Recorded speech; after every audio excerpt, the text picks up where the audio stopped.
ഞാനേ ഒരു കഥ പറയട്ടെ. ഞങ്ങളുടെ നാട്ടിലെ ബിയാത്തുമ്മാന്റെ കഥ. ആ ബിയാത്തുമ്മക്ക് കടല വിൽപ്പനയായിരുന്നു ജോലി.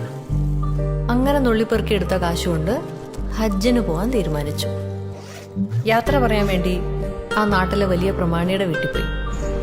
കടല വിറ്റ് നടക്കുന്ന നിനക്കിതൊക്കെ എങ്ങനെ സാധിക്കുന്നു എന്ന് അയാൾ പരിഹസിച്ചു. അതിന് ബിയാത്തുമ്മ പറഞ്ഞ മറുപടി എന്താണെന്നറിയോ?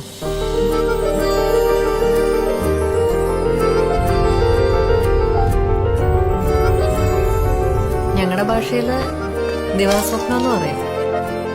സംഭവിക്കണം എന്നില്ലാത്ത കാര്യങ്ങൾ.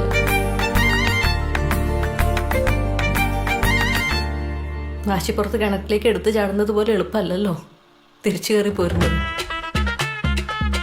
வெளியில இருந்து பார்த்தா இந்த குடும்பம் எந்த கட்டுப்பாடும் இல்லாம போன மாதிரி தான் தெரியும். ஆனா அப்படி இல்ல. Stay in your place and try to survive.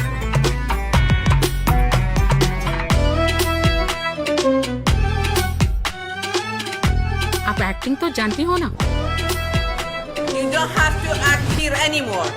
Wherever you want to go, just go. Mehdi, haydi. Yaban hemen çok.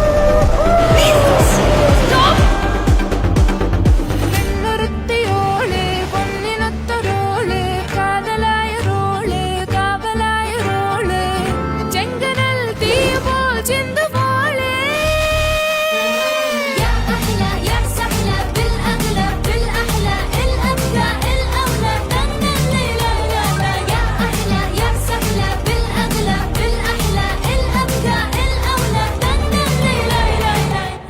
ഇതിന്റെ ലോകാണ്.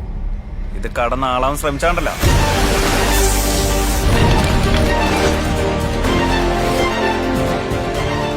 ആൾക്കൂട്ടത്തിന്റെ കയ്യടികൾക്ക് നടുവിൽ നിൽക്കുമ്പോൾ മനസ്സിലാക്കാനാവണം നമ്മളൊന്നും ആരുടെയും ഒന്നുമല്ല.